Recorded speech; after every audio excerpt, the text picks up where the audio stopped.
That was my first playoff game. We was down at Lambeau Field. It started snowing, and we made it happen. To walk off that field with the victory, it was a night that I would never forget.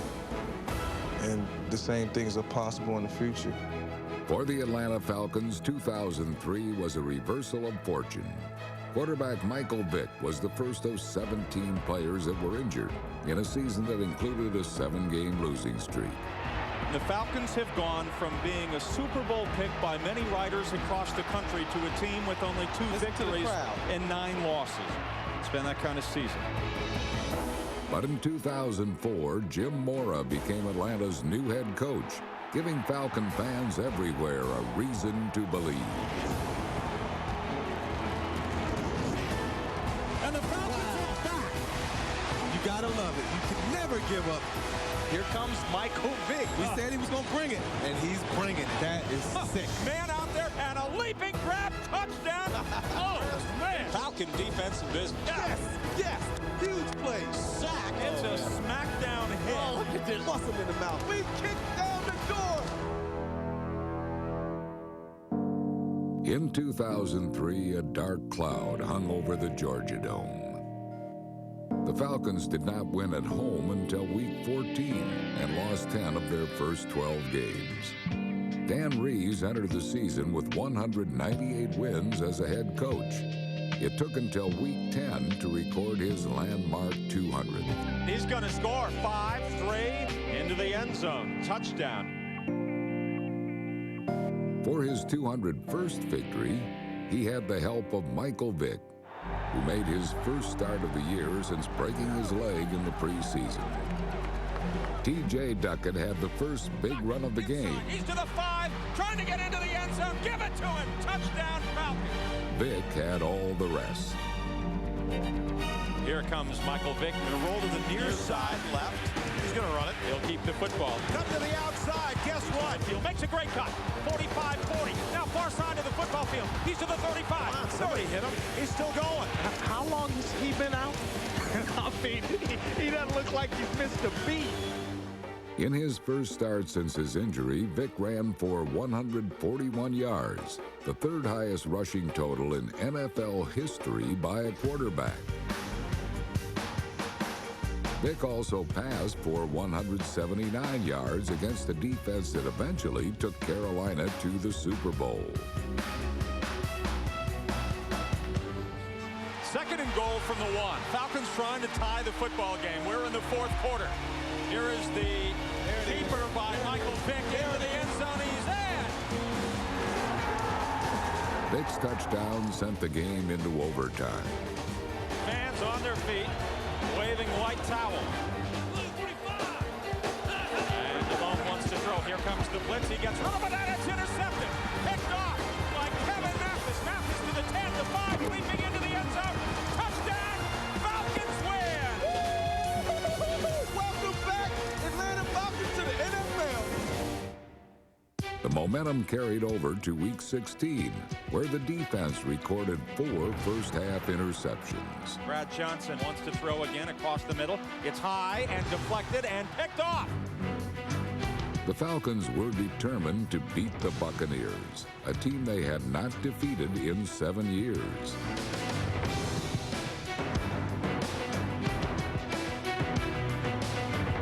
T.J. Duckett's ability to move the ball down the field opened up the play-action passing game.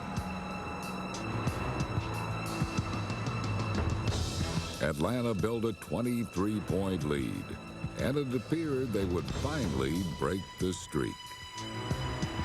Into the end zone. Touchdown, Atlanta! The catch made by Algie Crumpler. In a season full of stumbles, the game was symbolic of what could have been, what should have been.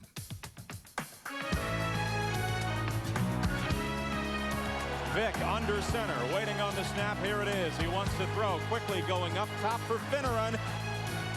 And a leaping grab. Touchdown, Falcons. A jump ball going up top over Whitaker. But a furious Tampa Bay comeback brought the Bucs to within 2 points in the closing minutes of the game. 2-point conversion coming. Here comes the blitz. He wants to throw. Pass down, and that is going to be it. It was Tampa Bay's second loss of the week to Atlanta. 5 days earlier, former Bucs general manager Rich McKay was employed to do the same job with the Falcons. His hiring stems from owner Arthur Blank's feeling that leadership must start at the top. Building a football club requires a lot of things. It requires great players, it requires great coaching staff, great commitment by the front office, and Rich has very high standards.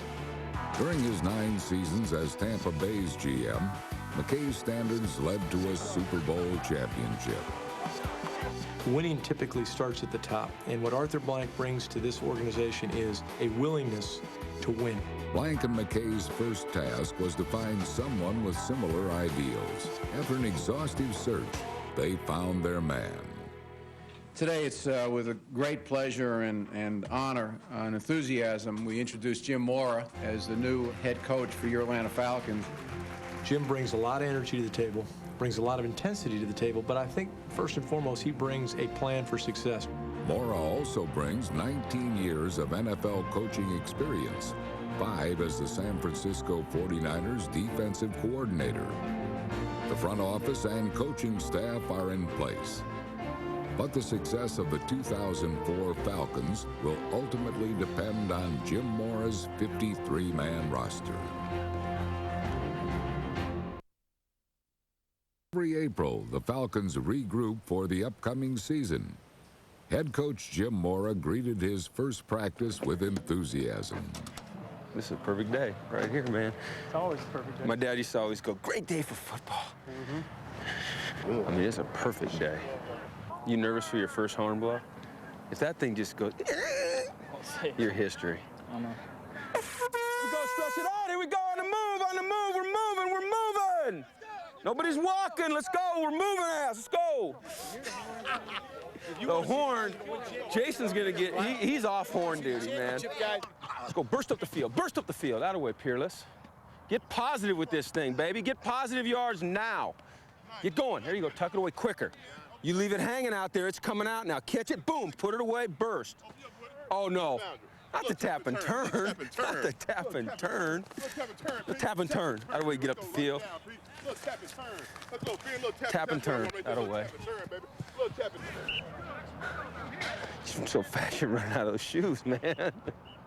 Football's fun. You get out here, you get to coach a little ball.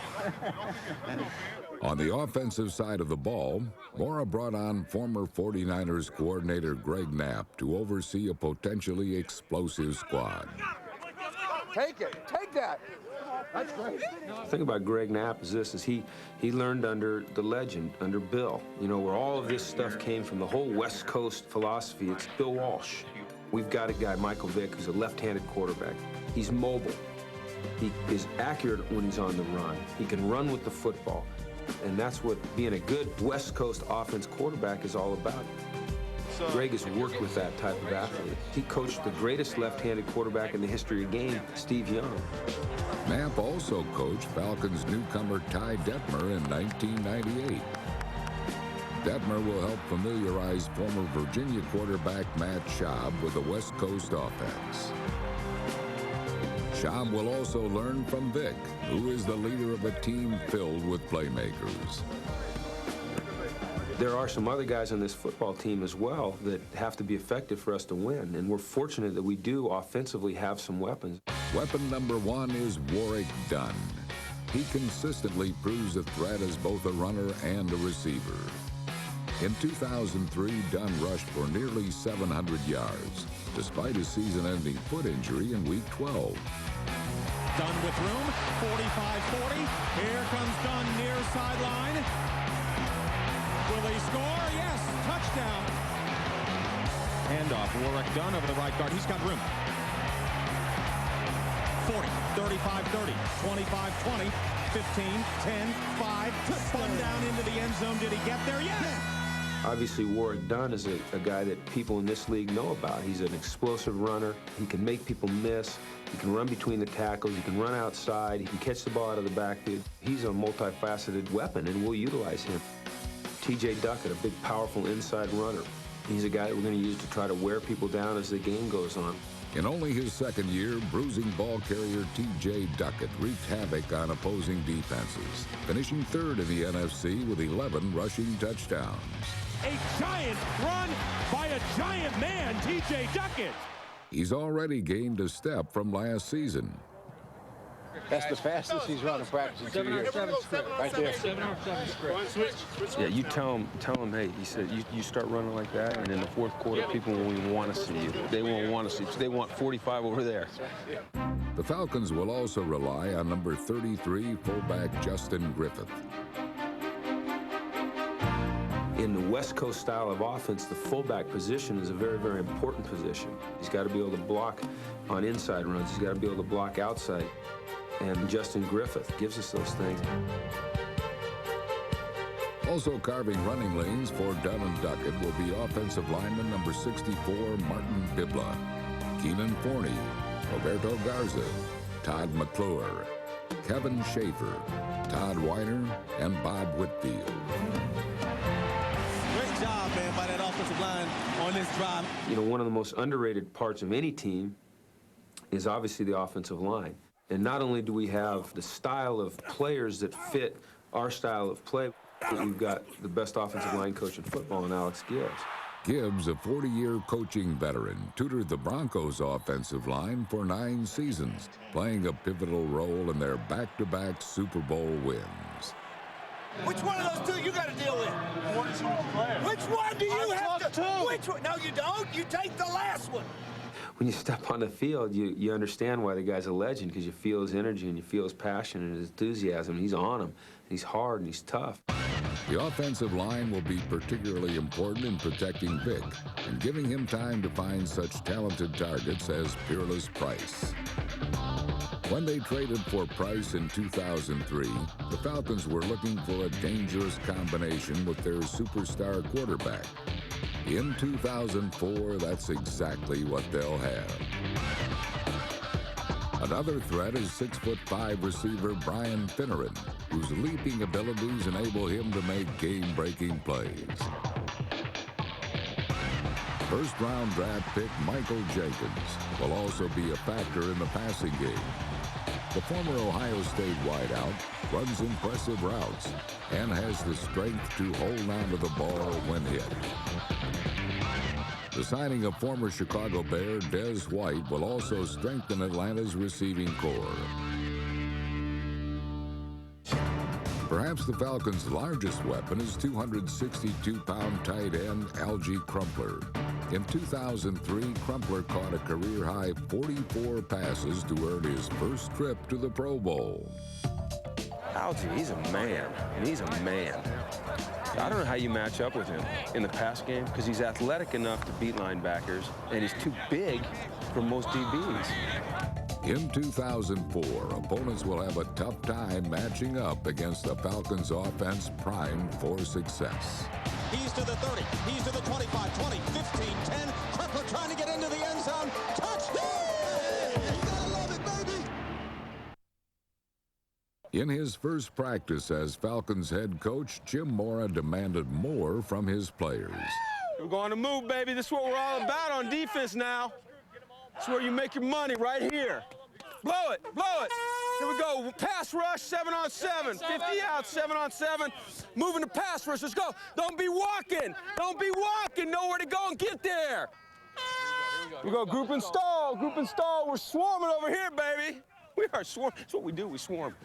Here we go. In and out, in and out, in and out. Let's go. Hustle back. Get used to moving. Get used to moving in and out of the huddle. Quicker tempo. Hey, go. Quicker tempo. Quicker tempo. Quicker tempo. Let's go. Quick-paced practices will translate into quick improvement.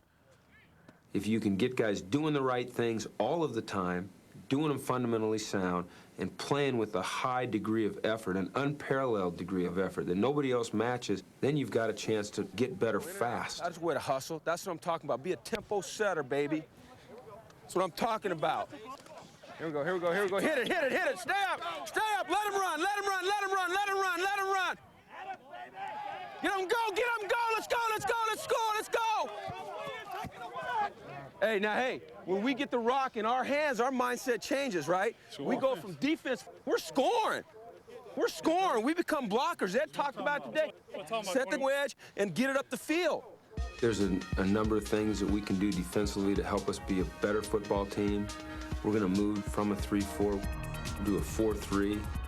That style of defense fits the personnel that we have on this football team right now. Ed Donatel joins the coaching personnel as defensive coordinator after running the Green Bay Packers defense for the past 4 seasons. What Ed Donatel defenses have done over the last 3 years is take the football away from their opponent more than anyone else in the National Football League. Repeating that level of success will depend heavily on the Falcons' defensive line. And one thing they do, they work. I mean, they work. They're some working dogs, and that's what you need up front. That's what Atlanta has in number 97, Patrick Kearney. Number 98, Travis Hall. Number 91, Brady Smith. Number 95, Ed Jasper. And number 61, Ellis Johnson, who led the team with 8 sacks in 2003. The Falcons also added Mammoth ex-Oakland tackle Rod Coleman. Over the past 2 seasons, his 16.5 sacks are the most of any NFL interior lineman. In 2004, Karan Riley and number 90, Will Overstreet, will both switch from linebacker to defensive end, providing additional depth for Donatel's 4-3 scheme. Working behind the defensive line are skilled linebackers Matt Stewart, number 52. Chris Draft, number 54. And All-Pro Keith Brooking, number 56. Brooking demonstrated remarkable courage and leadership, playing through the pain of a broken back to record his 2nd straight 200-tackle season. It means something to Keith Brooking to be not only a great player, but on a great team and seen as a great leader. It matters to that man. Performance also matters to number 24 safety Brian Scott, who broke into the starting lineup in Week 9. Scott will team up with veteran safeties number 29 Keon Carpenter and number 27 Corey Hall. This offseason, Atlanta acquired free agent Jason Webster from the 49ers, reuniting the cornerback with Jim Mora, his former defensive coordinator. We were lucky to add a guy like Jason Webster to our team, who's got a heart that just jumps out of his chest. He's tough, he's quick, he's fast, he can cover, he'll tackle. The Falcons were also lucky to select former Virginia Tech cornerback D'Angelo Hall with the 8th pick of the 2004 draft. Hall demonstrates exceptional acceleration and speed, and has a knack for reading and intercepting quarterback and receiver connections. As Hall proved in college, he always is a threat to score, whether as a return man, receiver, or pass thief. He will join Todd McBride as part of a revamped unit looking to make the Falcons secondary first-rate in 2004. As we get into the season and go through the season, it's going to be a high-energy, intense, high-effort defense. The Falcons will need the same level of effort and energy from their special teams unit. I saw it hit. How long have you 3 been working together? 3 years. This is the 4th year. This is the 4th year. Oh, I don't even have to think about that. I know, that's so, awesome. It's just huge. I don't Most teams, I'm tell you what now, most think about Chris. Most teams don't have that. There's turnover all the time. Some people don't understand the importance of having a consistently good kicker. And this organization does, and we've got that in Jay Feely. We've got a guy that can line up and put it through the uprights on a consistent basis. We've got the same thing with Chris Moore. We've got a guy that when he takes a snap and you say, hey, we need to kick it away from this particular returner, he'll do that. You know, he's not worried about his net. He's worried about the team. Reliable long snapper Derek Rackley allows punter Chris Moore to consistently help the team. Having such fearless cover men as Artie Ulmer, Kevin McAdam, Sadiq Shabazz, Jimmy Ferris, Woody Dantzler, and Terrence Edwards helped Atlanta win the field position battle, as did number 20, punt returner Alan Rossum.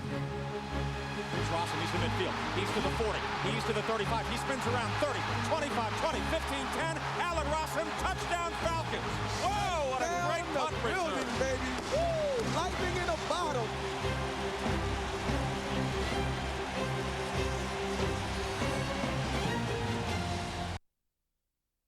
On Draft Day 2004, the Falcons hosted a party for fans to meet their favorite players.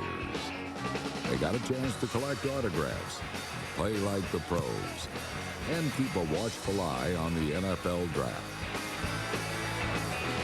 I love meeting the fans. I love coming out and getting an opportunity to really get the feel of, the excitement that's in the community for our team. And I think the fans feel the same way about getting to know guys on a personal level rather than just seeing you behind a helmet on Sundays. Atlanta fans have always supported the Falcons' first-round draft picks. This year was no different.